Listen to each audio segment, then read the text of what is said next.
मेरे तरफ से आप सभी को नमस्कार है। मैं हूं धर्मेंद्र कुमार तिवारी और आज मैं आप लोगों को एक बहुत ही बढ़िया जानकारी वाला वीडियो शेयर करने वाला हूं। बहुत ही एक अच्छी जानकारी बताने वाला हूं, जानकारी देने वाला हूं। तो जैसे मान के चलिए कि आप अगर बम्बई से काम करवाते हैं, चाहे बम्बई या किसी भी शहर से, चाहे आप लोकल से ही काम करवाते हैं, तो जहाँ का रिक्वायरमेंट लिखला है तो कैसे पहचानिएगा कि ऑफिस वो सही है कि फर्जी ऑफिस है। ऑफिस में आपको पासपोर्ट देना चाहिए कि नहीं, पैसा डूबने का चांस है कि मतलब वो परफेक्ट काम करवाइएगा। पहचानने का कौन सा तरीका है, तो मैं आज आप लोगों को वीडियो के माध्यम से पूरा परफेक्ट तरीका से बता रहा हूँ कि आप चाहे बम्बई से काम करवा रहे हैं, चाहे दिल्ली से, चेन्नई से, कोची से, चाहे बड़ोदरा से, तो जिस ऑफिस में आप अपना डॉक्यूमेंट्स जमा कर रहे हैं, इंटरव्यू दे रहे हैं,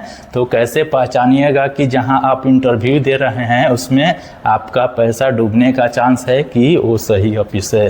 तो जैसे कि मैं आपको पहले बम्बई के बारे में बता देता हूं। देखिए, मेरे वीडियो के नीचे में एक रिक्वायरमेंट आपको दिख रहा है। तो रिक्वायरमेंट में जैसे डाउन में आप देख रहे हैं, मैं उसको लाल घेरा भी बना के रखा हूं।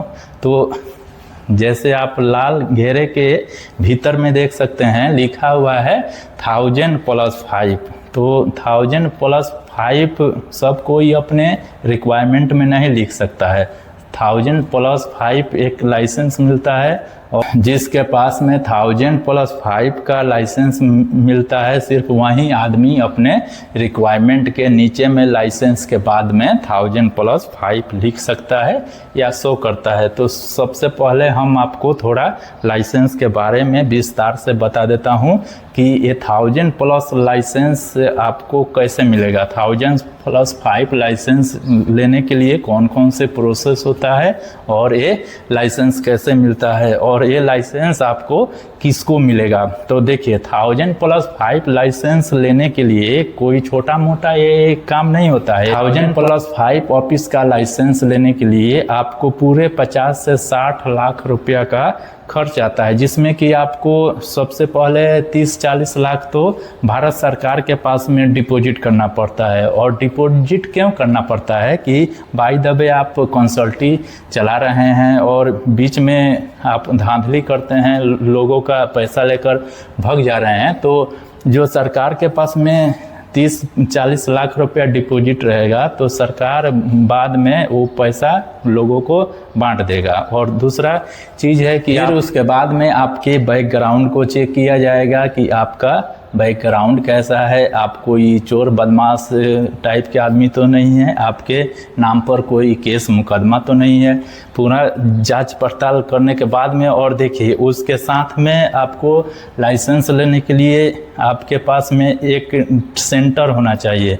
जी हाँ, कैसा सेंटर कि उस सेंटर में जैसे कोई भी इंटरव्यू देने जाता है, जैसे फैब्रिकेटर जा रहा है, पाइप फिटर जाता है या वेल्डर जाता है, तो उस सेंटर में जाकर अपना क्लाइंट के सामने टेस्ट मार सके। और उसके साथ में एक आपके पास में ऑफिस होना चाहिए।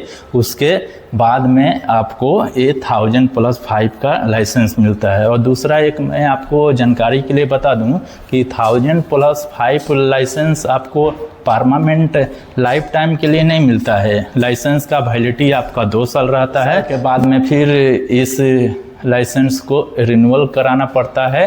तो जैसे कि आप मेरे वीडियो में एक रिक्वायरमेंट देख रहे हैं, उस रिक्वायरमेंट में डाउन साइड में लिखा हुआ है लाइसेंस और उसके बगल में लिखा हुआ है 1000+5। तो देखिए, बम्बई में सप्ताह में 2 दिन पेपर निकलता है, पहले मंगलवार को निकलता है और दूसरा शनिवार को।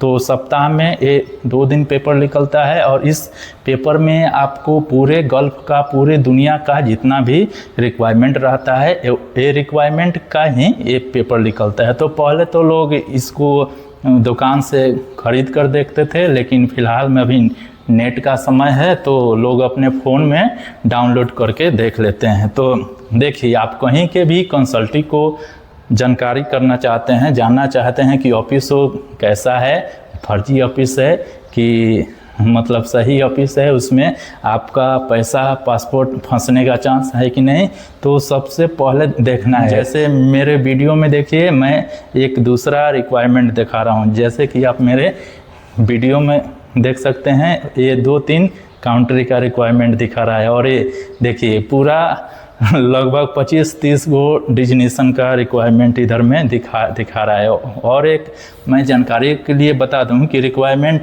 पेपर के आपको सालों भर में मिलेगा। आप जब भी पेपर डाउनलोड कीजिएगा ना, तो मतलब डाउनलोड करने के बाद में शुरू में ही रिक्वायरमेंट आपको ये सालों भर ये सब डिजिनेशन का रिक्वायरमेंट रहता है। और रिक्वायरमेंट के डाउन साइड में देखिए, डाउन साइड में लाइसेंस के नाम पर कुछ नहीं है, सिर्फ इसमें कॉन्टैक्ट नंबर दिया हुआ है।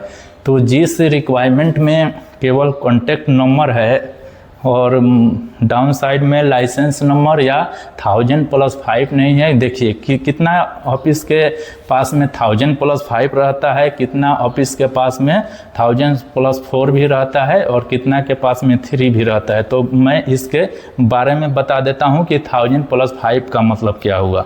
अब देखिए 1000+5 का मतलब है कि कंसल्टी को एक साल में, माने पूरा 12 महीना 365 दिन में 1500 लोगों को दूसरे काउंट्री में जॉब दिलाने का परमिशन मिला हुआ है भारत सरकार से। जी हाँ, और जिसका 1000+4 है तो मतलब साल में 1400 लोगों का परमिशन मिला है। दूसरा एक लाइसेंस होता है 100+4। तो 100+4 का मतलब हुआ है कि उस लाइसेंस पर आप विजिट वीज़ा निकाल सकते हैं। मान के चलिए आप किसी काउंट्री में आपको विजिट करने जाना है, घूमने जाना है, तो उस कंसल्टी से आप विजिट वीज़ा निकाल सकते हैं, टिकट निकाल सकते हैं, चाहे वीज़ा अगर चेक करवाना है तो चेक करवा सकते हैं। तो देखिए विजिट वीज़ा निकालने के लिए आपको 100+4 का लाइसेंस मिलता है, लेकिन 100+4 वाले क्या करते हैं कि 1000+5 के कंसल्टी से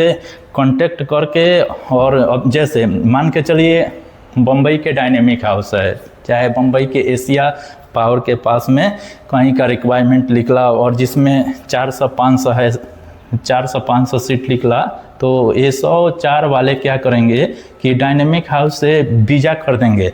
अब मान के चलिए 500 रिक्वायरमेंट निकला है, 500 में से 200 वीज़ा खरीदे। अब 200 वीज़ा खरीदने के बाद में अपने क्षेत्र में क्लाइंट को लाएंगे और टेस्ट दिलवा कर उसमें अपना आदमी देंगे।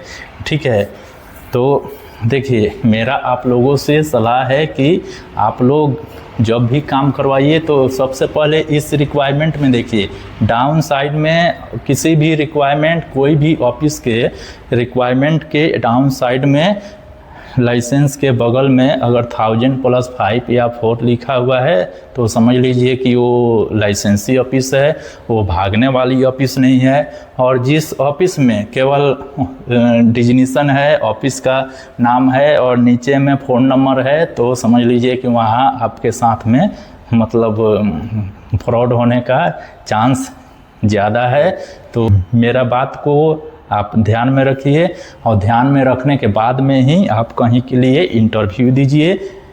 फिर मैं दूसरा एक बात मैं हमेशा आप लोगों से बताता हूं कि चाहे आप कहीं के लिए भी काम करवाते हैं, चाहे छोटा ऑफिस से काम करवाते हैं, चाहे बड़ा ऑफिस से काम करवाते हैं, कहीं पर भी पेमेंट पहले मत कीजिए जब तक कि आपको वीज़ा नहीं मिलता है। वीज़ा मिलने के बाद में वीज़ा को पहले चेक कीजिए, वेरीफाई कीजिए कि वीज़ा सही है कि नहीं। और बाय द वे समझ में आपको नहीं आ रहा है तो मैं आपके लिए सपोर्ट में हूँ, मेरे से बताइए, मैं चेक करके बताएगा कि वो वीज़ा सही है कि नहीं। उसके बाद में आप पेमेंट कीजिए, और पेमेंट भी फ्लाइट से पहले पूरा नहीं देना है। मान के चलिए 5000 10,000 तक पेमेंट कर सकते हैं। तो दोस्तों मेरा वीडियो आप लोगों को कैसा लगा? अगर जानकारी अच्छी लगी हो ये कंसल्टी के बारे में तो मेरा वीडियो को शेयर करके दोस्तों भाइयों लोग को पास में पहुंचाइए, ताकि किसी भी गरीब भाई को पैसा डूबने से बच जाए।